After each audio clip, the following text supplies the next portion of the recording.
So here we are at Papa's house. It's Christmas 2011, and I'm going to open the garage door for Logan. Here we go.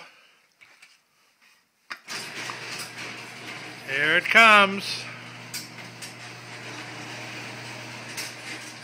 I heard you wanted a garage door opener for Christmas, so this is what I gave you.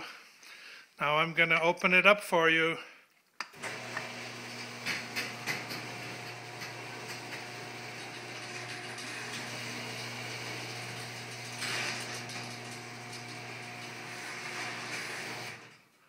This is Papa wishing you Merry Christmas and a Happy New Year.